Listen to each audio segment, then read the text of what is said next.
I didn't know that there's so much rejection before you get to success. Yeah. And there's so much that you have to get out of the comfort zone. Like it seems like I can do this, but then if you really start doing these things, it's uncomfortable making these calls and everything.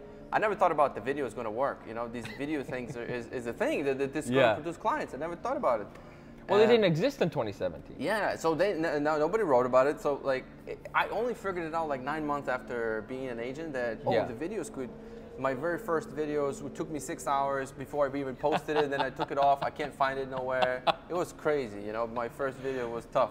But I started making the for sale by owner calls, you know, trying to. I got on your YouTube video, you got a bunch of the videos with you with a headset. Cold call, yeah. Yeah, I was hiding in the bedroom, just trying to make that first call. I got one call in a day. It was like, whew, it was crazy.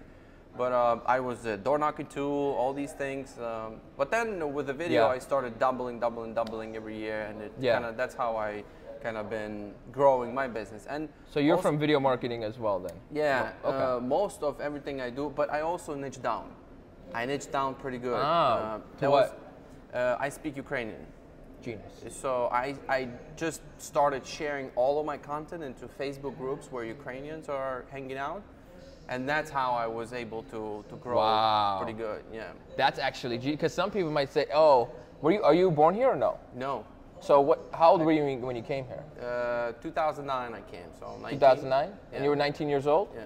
So probably there was a language barrier a little bit, right? It still is.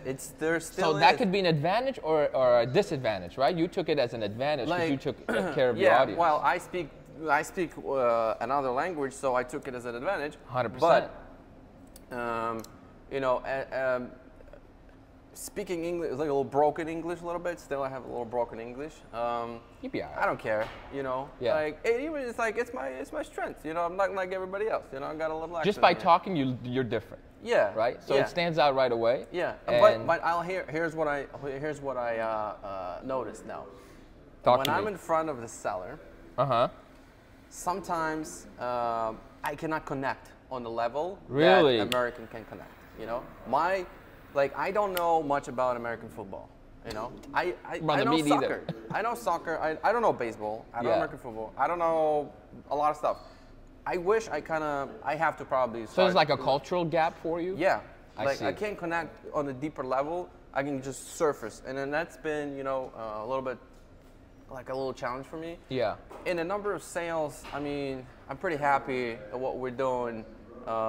You know, we've been growing pretty good and everything's good. We were at the appointment with one of my partner agent in my company, and his name is Sean. He's, you know, Native American. Do you own your own brokerage? Yeah. Oh, that's the biggest mistake of your life. We'll talk about it later. Oh my God, what were you thinking with that, man? Oh man. Carry on. What, you think I made a mistake? You tell me, are you happy owning a brokerage? Managing all these agents, dealing with all these problems? I love it. Really? Yeah, I love it. Damn. I am so anti-owning a brokerage. It doesn't make sense. I know. Why would you want all that overhead and all that management when you could just be an agent on your own and make the same money? It's natural. You know, it came out naturally. Maybe you just like managing more. I tell you how I got there. Tell me. All right. How did you start? So I was a single agent. I was producing a lot of sales. Yeah. I needed some help because I couldn't keep up. Naturally. I had so many clients coming in. I had so much business coming in. I had no time for the family. I had no time for myself. I couldn't even like go to a haircut, to get a haircut. One of those things where you buy yourself a job now. Yeah.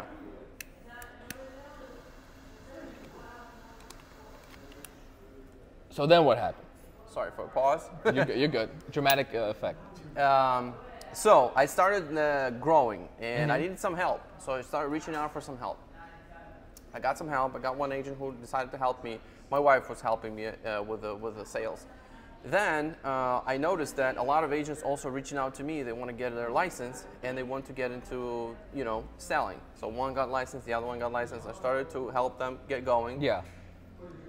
The previous company that I was in, we couldn't figure out the structure, you know, for when you bring in people in? To make sense, for everything to make sense. And so I was thinking either I go to some other company, and, you know, try to work that out, or I just started on my own. And I just decided to start on my own. I didn't know where I'm going into. For real? But you know, things that are whatever, everything that's happening right now, I can't complain. You know, there is a lot of overhead. There is a lot of laws and compliances that I have to go through, and everything that I have to keep up. I have to go through trainings for like everything that all that plus your profit margins are. You can't take more than what? What are your splits? They keep 70%, 30%. Like, what do you give the agents? Yeah, starting with that and even higher. So you're looking at like most you're making off a sale is 30%. Then why? When you could have just been an agent, maybe build out a team. I'm for building out a team. But to own a brokerage and all those problems that come along with it, unless you're trying to make this into like your life goal, then maybe I could see why you do it. But I'm super against it. Add properties. Yeah. They started the brokerage too. That's true. They did. You know? But that's like, but is that your goal? Right? Are you trying to have like 60 different brokerages? Is that the type of business you want to run? I don't know yet. So I already made the decision that I don't want to because I hate managing agents. You know, I started thinking that that's the way I want to do it. Mm-hmm. And somewhere in between, like first year, I shifted to production versus recruiting. So you're doing your own sales? Is that what you mean by production? No, like I was more focused on team doing deals. And and then like I'm focused on every single transactions and everything. I want to oversee everything. So you were going deeper, basically. Yeah, instead of bringing on agents. You know, like other brokerages. Like there's companies that they have like 500 agents, and they all suck. They don't sell. You know, like, or there's they just focus on bringing agents. They don't care about how much everybody sells. So it's just different models. And like I was when I started. This is actually stuff I never talked about this. Like, well, let's get it out now. Coming out like right now.